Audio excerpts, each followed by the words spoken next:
Now, the importance of industries. Most of things we use in daily life, বেশিরভাগ জিনিস আমরা প্রতিদিনের জীবনে যেগুলো ব্যবহার করি, আর products of some kind of industry. এর মধ্যে কিছু ইন্ডাস্ট্রিয়াল প্রোডাক্টসও আছে। That include many food items, এর মধ্যে কিছু খাবারের আইটেম পাওয়া যায়, ক্লোথস, মিনস অফ ট্রান্সপোর্ট মানে জিনিস, যাতায়াতের জিনিসপত্র, টুলস অ্যান্ড মেশিনস এগুলো, and many other useful things such as medicines, books, toys and so on, খেলনা এবং আরো অনেক কিছু। Thus, industries make good available for our use. Industry আমাদের জীবনটাকে অনেক বেশি sophisticated বানিয়েছে। They also provide useful services such as banking, education and health care. তারা একই সঙ্গে প্রোভাইড সার্ভিস দিয়ে থাকে ব্যাংকিং এর, এডুকেশনের আর হেলথ কেয়ারের। Industries produce goods and services by using different resources. Industries produce করে থাকে গুডস এবং সার্ভিসেসকে বাই ইউজিং ডিফারেন্ট রিসোর্সেসে অ্যাজ র মেটেরিয়ালস হিসাবে। That thus they help in the proper utilization of resources. তারা জানে ইউটিলাইজেশন করতে হয় কিভাবে রিসোর্স গুলোকে, বিভিন্ন ভ্যারিয়েশন ইন পার্সপেক্টিভে। Industries create jobs for people, মানুষের জন্য চাকরি বাকরি সৃষ্টি করে, চাকরির ক্ষেত্র প্রস্তুত করে। This helps people increase their income, এটা মানুষের রোজগারটাকে বাড়াতে সাহায্য করে। It also helps them save money, এটা একই সঙ্গে তাদেরকে টাকা পয়সা বাঁচাতেও কিছু উপকার করে, যেটা ব্যাংক বলি আমরা। অ্যান্ড ইনক্রিজ দেয়ার ওয়েলথ, এবং সম্পত্তি আস্তে আস্তে আস্তে আস্তে ইনক্রিজ করতেও হেল্প করে।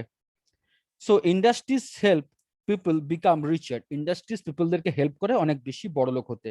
Industries improve people standard of living, industries improve করে পিপলের স্ট্যান্ডার্ড অফ লিভিং কে, যেটাকে বলছে level of wealth and comfort, সম্পত্তির পরিমাণ বাড়ে আর কমফোর্ট। ধরেই না Ambani. More industries give people more goods, অনেক ইন্ডাস্ট্রি অনেক মানুষকে অনেক জিনিস দিয়ে থাকে, and services and a wider variety to choose from, অনেক রকমের ভ্যারাইটি জিনিস আমরা যেখানে চুজ করতে পারি। More industries also give people more money to buy things they want, তো অনেক অনেক ইন্ডাস্ট্রি তৈরি হলে আমাদের কাছে অল্টারনেটটাও বাড়ে, মানুষের হাতে টাকা থাকলে আমরা যে কোনো পছন্দ মতো জিনিস কিনতে পারি। So more industries help people live a better and more comfortable life, তাহলে বেশিরভাগ ইন্ডাস্ট্রি একটা বেটার আর কমফোর্টেবল লাইফ বাঁচতে হেল্প করে প্রত্যেকটা সেকশনের পিপলকে। Now the products of some industries are used in other industries, এই প্রোডাক্টগুলো কিছু ইন্ডাস্ট্রিজে ইউজ করা হয়ে থাকে অন্য ইন্ডাস্ট্রিজে। For example, the tools and machine produced by some industries are used in agriculture and other industries, এগ্রিকালচারে এবং কিছু অন্যান্য ইন্ডাস্ট্রিজে। So industries improve agriculture and promote other industries, industries improve করে থাকে এগ্রিকালচারকে এবং প্রমোট করে থাকে অন্যান্য ইন্ডাস্ট্রিকে। Some industries produce things that can be sold to other countries, কিছু ইন্ডাস্ট্রিজ কিছু জিনিস তৈরি করে অন্যান্য দেশেও বিক্রির জন্য। They help increase the country's wealth, এরা হেল্প করে ইন্ডিয়াস কান্ট্রিজ ওয়েলথকে ইনক্রিজ করতে। Some industries produced war machines, যেমন গানস, ক্যানন্স, আর্টিলারি এগুলো বানায়, such S guns and tanks. These are used for defending the country, এগুলো কান্ট্রিকে অন্যান্য শত্রুর অ্যাটাক থেকে বাঁচাতে আমাদেরকে হেল্প করে। এরপর টাইপস অফ ইন্ডাস্ট্রিজ। ইন্ডাস্ট্রিজ আর usually classified on the basis of size, ownership, raw material and products. Size, raw material, products এগুলোর বেসিসে অনেক ভাগে ভাগ করা হয়ে থাকে। প্রথমে সাইজ, সাইজের বেসিসে প্রথমে টু টাইপসের হয়, একটা লার্জ স্কেল ইন্ডাস্ট্রি আর একটা স্মল স্কেল ইন্ডাস্ট্রি। তাহলে লার্জ স্কেল ইন্ডাস্ট্রি কোনগুলো? যে ইন্ডাস্ট্রিটায় প্রচুর লেবার কাজ করে, প্রচুর ইনভেস্টমেন্ট করতে হয়, প্রচুর র মেটেরিয়াল লাগে, সবটাই হিউজ লাগে, সেগুলোকে লার্জ স্কেল ইন্ডাস্ট্রি বলি। যেমন iron and steel industry, automobile industry, জাহাজ তৈরির কারখানা, শিপ বিল্ডিং ইন্ডাস্ট্রি এগুলো। আর স্মল স্কেল যেগুলো সবকিছু স্মলার পরিমাণে লাগে, টাকা ইনভেস্টমেন্ট, মানি ইনভেস্টমেন্ট কম করতে হয়, সামান্য এমপ্লয়ার লাগে, একটা লোয়ার লেভেল ইনভেস্টমেন্ট লাগে, যেমন রাইস মিল, যেমন পাফ মিল, মানে যেগুলোকে মুড়ি মিল বলি আমরা, মুড়ি কল, অয়েল মিল, এগুলোকে বলা হয়ে থাকে। যেমন ফ্যান, সাইক্লোন, বাল্ব যেখানে তৈরি হয়, সাইকেলস যেখানে তৈরি হয় সেগুলোকে। এবার কিছু আছে village industry, village industry, cottage industry কোনগুলো? যেগুলো খুব স্মল, যেগুলো লিটল ইনভেস্টমেন্ট করতে হয়, যার জন্য দে আর অ্যাটাচ টু দি হোম, বাড়িতেই করা যায়, ফ্যামিলি মেম্বাররা যার এমপ্লয়ি হয়, বাড়ির লোকই যেখানে কাজ করে, বাইরের লোকের দরকার পড়ে না। The product they produce goods such as handloom, cloth, handicraft, pottery, handloom মানে হাতের তৈরি জিনিসপত্র, হ্যান্ডিক্রাফট মানে মাটির তৈরি, হ্যান্ডিক্রাফট মানে হাতের তৈরি যে সাজানো গোছানো কাঠের ফাটের জিনিসপত্র, পটারি মানে মাটির জিনিসপত্র, পিকলস আচার, পাপড় হয়, টেডি বিয়ার বানায় অনেকে, এবং এগুলো আরো অনেক রকম জিনিসপত্র বাড়িতেই বানানো হয়ে থাকে। এবার ওনারশিপ, ওনারশিপ 3 ধরনের হয়, একটা প্রাইভেট সেক্টর, একটা পাবলিক সেক্টর, একটা জয়েন্ট সেক্টর। তাহলে প্রাইভেট সেক্টর কোনটা?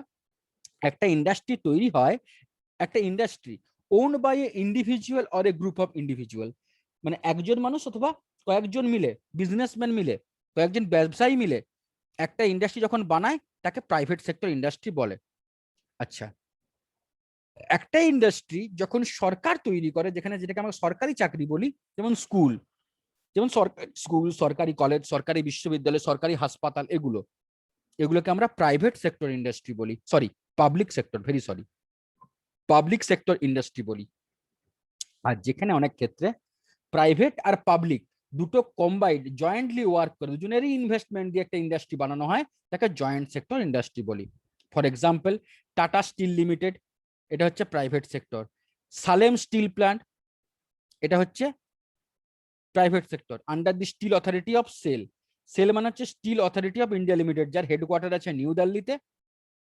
যেগুলো হচ্ছে আস্তে আস্তে আস্তে আস্তে, সেলটা আন্ডারলাইন করে দেবে, সেলের একটা নোট তোমাদেরকে আমি লিখিয়ে দেবো। is a public sector unit and Haldia Petrochemicals Limited is a joint sector enterprise. It হচ্ছে একটা joint sector enterprise, an industry owned and run by a group of people. একটা ইন্ডাস্ট্রি ওন্ড হয় বা run হয় কিছু পিপলের দ্বারা, who produce or supply raw materials, যারা র মেটেরিয়াল প্রডিউস করে অথবা সাপ্লাই করে। For that industry is called cooperative sector industry, এটাকে কোঅপারেটিভ সেক্টর ইন্ডাস্ট্রি বলে। A rice mill owned and run by farmers, একটা রাইস মিল ওন্ড হয়, তৈরি হয়, এবং ফার্মাররা সেটাকে রাইস রান করে কিভাবে, তারা রাইস চাষ করে, ধান চাষ করে। এক্সাম্পল কোঅপারেটিভ সেক্টর ইউনিট যেটাকে বলা হয় থাকে, the Gujarat cooperative milk marketing federation limited, the milk production limited, label, label যেটা তৈরি করে, আমুল যেটাকে বানায় বিহারের পাটনা, ঠিক আছে, পাটনাতে যেটা বিভিন্ন রকম আমরা আমুল দেখতে পাই, আমরা কংসাবতী দেখতে পাই, আমরা রেড কাউ দেখতে পাই, এগুলো আস্তে আস্তে আস্তে আস্তে আস্তে আস্তে জিনিসকে বানানো হয়ে থাকে। আচ্ছা, এরপর চলে আসছি আমরা র মেটেরিয়ালস। তাহলে industries such as cotton, textile, sugar and food processing which use agricultural product. তাহলে একটা হচ্ছে এগ্রিকালচারাল বেসড ইন্ডাস্ট্রি, বা যেগুলোকে অ্যাগ্রো বেসড ইন্ডাস্ট্রি বলে, যার মধ্যে এগ্রিকালচারটাই হয় মেন মেটেরিয়াল ওই ইন্ডাস্ট্রিটাকে কন্টিনিউ করার জন্য। এরপরে forest based, like paper use forest product, forest প্রোডাক্টকে র মেটেরিয়াল বানিয়ে যেগুলোকে বানানো হয়ে থাকে, যেরকম জিনিস যেমন পেপার থেকে শুরু করে প্লাইউড, এগুলো। মারিন বেসড ইন্ডাস্ট্রি, যেগুলো মারিন প্রোডাক্টস, ওসিয়ান আর সিজের মধ্যে ফিশ অয়েল যেমন বানানো হয়, যেমন ফিশ সস বানানো হয়, ফিশ প্রোডাক্টসকে কাজে লাগিয়ে, সি ফুডসকে কাজে লাগিয়ে। আচ্ছা, এরপর আসছে মিনারেল বেসড ইন্ডাস্ট্রি। মিনারেল মানে iron and steel, oil refining, এগুলোকে আস্তে আস্তে আস্তে আস্তে বানানো হয় থাকে। Engineering industry, automobile, ship building, electronics use the products of other industries as raw materials, এগুলোকে র মেটেরিয়ালস বলে। Products, industries that produce things like, industries সে জিনিসগুলোকে প্রডিউস করে, like iron and steel, iron and steel, heavy machinery, engineering goods, cement, এগুলো are call capital goods industry, এগুলো capital good industry অথবা basic industry বলে। Their product are used by other industries, এই প্রোডাক্টগুলো use করা হয়ে থাকে অন্য ইন্ডাস্ট্রিজে। Hence basic industry play a major role in the development of a country, country ডেভেলপমেন্টের জন্য যেগুলো কাজে লাগে। Industries that produce things requirement for use in daily life, যেটা রিকোয়ারমেন্ট হয়ে থাকে ডেইলি লাইফকে কন্টিনিউ করতে, are called consumer goods industry, যেগুলোকে কনজিউমার গুডস ইন্ডাস্ট্রিজ বলে। Such industries produce things like textile, cosmetics, paper, food products, etc. এগুলো হচ্ছে যা সব থেকে বড় এক্সাম্পল। এরপর কোনো জায়গায় একটা লোকেশন অফ ইন্ডাস্ট্রিজ, তোমাদেরকে বই বুঝতে হবে না, তোমরা কমন ভাষায় বোঝো। একটা জায়গায় একটা ইন্ডাস্ট্রি লোকেশনের জন্য কতগুলো ফেজ লাগে। র মেটেরিয়াল, একটা বড় যে কোনো ইন্ডাস্ট্রি, আমি এতগুলো ইন্ডাস্ট্রির পার্ট পড়লাম, যে কোনো ইন্ডাস্ট্রি চালাতে গেলে না আমাদের র মেটেরিয়াল লাগবে। তাই র মেটেরিয়াল যেখানে ইজিলি অ্যাভেলেবেল হবে, প্রচুর র মেটেরিয়াল যেখানে লাগবে, সেখানে ইজিলি অ্যাডিকুয়েট, পর্যাপ্ত পরিমাণে র মেটেরিয়াল যেখানে পাওয়া যাবে সেইখানে ইন্ডাস্ট্রি তৈরি হবে। 2, পাওয়ার জেনারেশন, তাতে থার্মাল পাওয়ার হোক, হাইডেল পাওয়ার হোক, উইন্ড পাওয়ার হোক, আমার ইন্ডাস্ট্রি চালাতে গেলে, বড় বড় মেশিন চালাতে গেলে আমার প্রচুর পরিমাণে পাওয়ার জেনারেশন লাগবে। তাই যেখানে পাওয়ার ফ্যাসিলিটি পাবো, যেখানে পাওয়ারটা ইজিলি অ্যাভেলেবেল হবে, সেখানে আমার ইন্ডাস্ট্রি তৈরি হবে। লেবার, ইজি চিপ লেবার, সস্তায় পাওয়া যাবে, সুলভ লেবার পাওয়া যাবে। মানে একটা লেবারের চার্জ যদি 500 টাকা হয়, তাহলে আমার পক্ষে বড় বেশি লেবার লাগানো পসিবল নয়, কিন্তু 300 টাকা 350 টাকা হলে আমি প্রচুর লেবার লাগাতে পারবো, কারণ তবেই আমার ইনভেস্টমেন্ট ঠিক হবে এবং আমার আর্নিংটাও ভালো হবে। তাই লেবারটা দরকার, চিপ সাপ্লাই অফ লেবার। আচ্ছা, ওয়াটার, মেশিন ঠান্ডা করা, ইন্ডাস্ট্রি ধোয়া পরিষ্কার করা, মেশিনকে ডিটোরিয়েট করা, জিনিসপত্র ধোয়া, লোহা গরম হয়ে গেলে তাকে ঠান্ডা করা, এগুলোর জন্য প্রচুর পরিমাণে ওয়াটার লাগে, যে ওয়াটারটা ইভাকুয়েট করতে পারে একটা সার্টেন পিরিয়ড অফ টাইমের পর থেকে। ল্যান্ড আর ক্লাইমেট লাগে। ল্যান্ডটা প্লেন ল্যান্ড হলে ভালো হয়, আনডুলেটিং ল্যান্ড যদি হয়, যদি ধর বেশি উপর দিকে ওঠে নিচের দিকে নামে, ল্যান্ডটা যদি ফ্ল্যাট না হয়, আনডুলেটিং হয়, উঁচু নিচু হয়, তাহলে সেই জায়গার মধ্যে কিন্তু ইন্ডাস্ট্রি তৈরি করাটা খুবই কষ্টকর। আর ক্লাইমেটটা যদি মডারেট হয়, না গরম না ঠান্ডা, তাহলে লেবারদের কাজ করতেও সুবিধে। তাই মডারেট ক্লাইমেট আর ফ্ল্যাট ল্যান্ডটা খুব অ্যাফোর্ডেবল। মার্কেট, ইন্ডাস্ট্রিজে যে জিনিসগুলো বানাবো সেই জিনিসগুলো আমাকে তো মার্কেটে বিক্রি করতে পারতে হবে। যদি আমি বিক্রি না করতে পারি, তাহলে আমি এত বাল্ক প্রোডাকশন, এত হিউজ প্রোডাকশন আমি তৈরি করে কি করবো, জিনিস বিক্রি করতে না পারি, আমার তো লস হবে।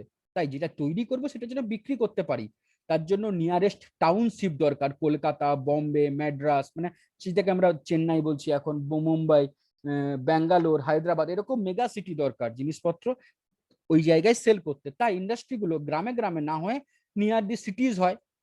Transport facilities, raw materials, minerals, এগুলো বাইরের থেকে ইন্ডাস্ট্রিজে আসা, আর ইন্ডাস্ট্রিতে প্রোডাকশন অফ গুডস গুলো, জিনিসপত্র তৈরি হয়ে আবার প্রত্যেকটা সিটিতে পৌঁছে যাওয়া, এর জন্য প্রচুর পরিমাণে আমাদের রাস্তাঘাট ভালো হওয়া দরকার। আমাদের রেলওয়ে সিস্টেম, ট্রান্সপোর্ট মানে রোডওয়ে সিস্টেম, আমাদের ওয়াটারওয়ে সিস্টেম, আমাদের এয়ারওয়ে সিস্টেম, সবগুলো বেটার হতে হবে। যত সবগুলো বেটার হবে, আমাদের ডেলিভারেড ওয়েটাও তত বেশি আস্তে আস্তে আস্তে আস্তে ডেভেলপ হতে পারবে। ক্যাপিটাল, আমার কাছে সব রকম জিনিসই অ্যাভেলেবেল হলো, কিন্তু টাকার দরকার প্রচুর। যদি আমাদের টাকা না থাকে, তাহলে আমরা ইন্ডাস্ট্রির কথা ভাবতেও পারবো না। তাই ক্যাপিটাল মানে টাকাটা অত্যন্ত প্রয়োজনীয় একটা বড় ইন্ডাস্ট্রি তৈরি করতে গেলে।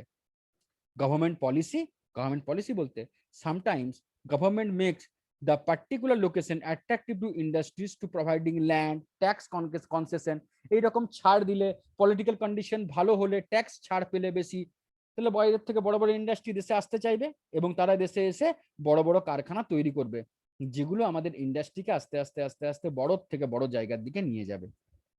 এরপর আমরা ডিসকাস করতে শুরু করব major industries of India. Among the various industries of the world, some are widely distributed while others are concentrated in specific areas. Let us now study some important industries of the world. ওয়ার্ল্ডে কিছু important industries সম্বন্ধে আমাদেরকে আলোচনা করতে হবে। প্রথম, iron and still. এটাকে iron and steel industry one of the most important industry of the world. It is the basic industry. It is the mother of the all industry. It produces steel which is used as raw material in various industry. যত রকমের industry দেখতে পাবি, তাতে প্রত্যেকটাই যে মেশিনগুলো use হয় সেটার মধ্যে লোহা থাকে। তাই লোহার মেশিন বা লোহাটা আমাদের, আয়রন এন্ড স্টিলটা সব থেকে basic need industry. Steel is also widely used in the construction of large building. Steel use হয়ে থাকে বড় বড় বিল্ডিং তৈরি করতে। Many of the things that we use at home like utensils, বাসনপত্র, কাটলারি, চামচ সেট, সিজার্স, চাকু and even safety pins, এই পুরোটাই মানে এরোপ্লেন থেকে সেফটি পিন পর্যন্ত পুরোটাই আমাদের আয়রন অ্যান্ড স্টিল বা মেড অফ স্টিল থেকে তৈরি হয়। The development of iron and steel industry, iron and steel industry ডেভেলপমেন্টটা ইজ এ কান্ট্রি, এটা একটা country, thus leads to industrial diversification, এটা ইন্ডাস্ট্রিয়াল ডাইভার্সিফিকেশনে খুব important, and contributes to the economic development, economic ডেভেলপমেন্টটা কন্ট্রিবিউট করতে পারে, and prosperity of the country, কান্ট্রির এই সিস্টেমটাকে আস্তে আস্তে আস্তে আস্তে প্রসপার করতে পারে। The iron and steel industry is a mineral based industry. Iron and steel industry হচ্ছে একটা mineral based industry. The cheap raw material required for the production of steel include iron ore. তাহলে র material প্রধান দরকার কোনটা, mainly ইন্ডাস্ট্রির জন্য chip র মেটেরিয়াল বলতে কি দরকার, স্টিল দরকার। তাই কোল, লাইমস্টোন, ম্যাঙ্গানিজ এগুলো প্রচন্ড দরকার। তাই আয়রন ওর স্মেল্টেড মানে ওর থেকে আয়রন ওরটাকে গলিয়ে গলিয়ে ওর থেকে এক্সাক্ট মেটালটাকে এক্সট্রাক্ট করে বের করে নেওয়া হয় ইন এ ফার্নেস। এটাকে ব্লাস্ট ফার্নেস বা চুল্লি বলে, যার হিটটা নিয়ার অ্যাবাউট 5000 ডিগ্রি সেলসিয়াস পর্যন্ত হয়। এই হিটটার মধ্যে ওই লোহাটাকে ফেলে গলিয়ে ওই লোহার মধ্যে প্রথম যে লোহাটা যে কন্ডিশনে আয়রনটা থাকে তাকে আমরা পিগ আয়রন বলি, কারণ আয়রনটা দেখতে কালো হয়। তারপরে সেটা কাঁচার থেকে যখন পাকা লোহা আসল লোহায় কনভার্ট হয় তাকে আমরা তখন রট আয়রন বলি। WROGHT, রট আয়রন। এটা খুব ইম্পর্টেন্ট বা ইমপ্রেসিভ, এটা আমাদের এক্সাক্ট কাজে লাগে। Mixed with carbon and the other things make steel. এটা আস্তে আস্তে আস্তে নিকেল টাংস্টেনের সঙ্গে ওই রট আয়রনটাকে মিশিয়ে স্টিল বানানো হয়। Steel is stronger than iron and more resistant to rust, এবং রাস্ট প্রুফ হয়। Earlier steel plant were located near the source of iron ore. Iron ওরের সোর্সের নিয়ারে এটা আস্তে আস্তে আস্তে আস্তে স্টিলটাকে বানানো হয়ে থাকে। Of iron ore on coal for convenience in transporting this bulky মেটেরিয়ালকে আস্তে আস্তে আস্তে আস্তে আস্তে আস্তে ট্রান্সপোর্ট করা হয়ে থাকে টু দি ফ্যাক্টরিজে। However, steel plants are now coming up in coastal locations. Steel plant আস্তে আস্তে আস্তে আস্তে কোস্টাল লোকেশনস এর কাছে চলে আসে। as well, these plants usually use import raw material and export their products, কারণ এখান থেকে ইজিলি ইম্পোর্ট আর এক্সপোর্ট করতে পারে র মেটেরিয়াল গুলোকে একটা সঠিক জায়গা থেকে সঠিক জায়গায়। Initially the iron and steel industry was concentrated in Britain. প্রথম তৈরি হয়েছিল ব্রিটেনে। From there it spread to the other part of the world. বিশ্বের সব জায়গায় ছড়িয়েছে। অ্যাট প্রেজেন্ট, বর্তমানে China, Japan, India, USA, Russia, South Korea, Germany, Brazil, Turkey, Ukraine and Italy are some of the largest producers of steel. এটাকে স্টিলের largest producer বলা হয়ে থাকে ইন দি ওয়ার্ল্ডে। India is now a major steel producing country. India হচ্ছে এখন একটা major steel producing country globally. The steel authority of India limited SAIL has been set up to promote the steel industry. Steel ইন্ডাস্ট্রিকে promote করতে এই সেলটাকে recruit করা হয়েছে। Some of India's major steel plant are at Jamshedpur and Bokaro. একটা হচ্ছে ঝাড়খণ্ডে আছে, যে জামশেদপুর আর বোকারো। ভদ্রাবতীতে আছে, অ্যান্ড বিজয়নগর কর্ণাটকে। ভিলাই ছত্তিশগড়ে আছে, রৌরকেল্লা ওড়িশায় আছে, দুর্গাপুরে আছে, ওয়েস্ট বেঙ্গল, সালেম তামিলনাড়ু অ্যান্ড বিশাখাপত্তনম অন্ধ্রপ্রদেশ। এগুলো হচ্ছে ইন্ডিয়ার সব থেকে বড় বড় আয়রন অ্যান্ড স্টিল ইন্ডাস্ট্রি। এরপর automobile. The automobile industry is an engineering industry. এটা হচ্ছে কি ইঞ্জিনিয়ারিং ইন্ডাস্ট্রি। ইট প্রডিউস কার্স, এটা গাড়ি বানায়। It is a part of the automotive industry. এটা অটোমোটিভ ইন্ডাস্ট্রির একটা part, which deals with designing, manufacturing and selling motor vehicles. এটা ডিলস করে যে আস্তে আস্তে আস্তে সেলিং করতে মোটর ভেহিকলস গুলোকে। Cars, trucks, buses, scooters, motor bikes, এগুলোকে বানানো হয়ে থাকে। China, the USA, Japan, Germany, South Korea and India are among the world largest manufacturer of motor vehicles. এই সমস্ত দেশগুলো হচ্ছে বিশ্বের সব থেকে লিডিং ম্যানুফ্যাকচারার মোটর ভেহিকলসে। Toyota, Nissan, Honda, Suzuki in Japan, Volkswagen, Germany, Hyundai, South Korea, General Motors and Ford, the USA, Fiat Chrysler, Automobile of Italy, Renault of France, Tata of India are some of the major automobile manufacturing companies, a leading brand now the world and globally. India has a large automobile industry and is a major export of automobiles. এটা একটা automobile ইন্ডাস্ট্রির major একটা section. There are three main clusters of automobile manufacturing units. এটা হচ্ছে কিছু cluster দেখতে পাওয়া যায় অটোমোবাইল ম্যানুফ্যাকচারিং ইউনিটসে of India. One around Chennai in Tamil Nadu, একটা তামিলনাড়ু চেন্নাইয়ের কাছাকাছি। ওয়ান অ্যারাউন্ড মুম্বাইয়ের কাছাকাছি in Maharashtra, including Pune, Nashik, Aurangabad and one around Delhi, এবং দিল্লির কাছাকাছি ইনক্লুডিং গুরগ্রাম, যেটা গুরগাঁও বলে, and Manesar in Haryana and Noida in Uttar Pradesh. Among the chief car making companies of India, Maruti Suzuki and Mahindra and Tata Motors, এগুলো হচ্ছে leading brand in that section. এই সেকশনের সব থেকে লিডিং ব্র্যান্ড বলে আমরা ধরে থাকি।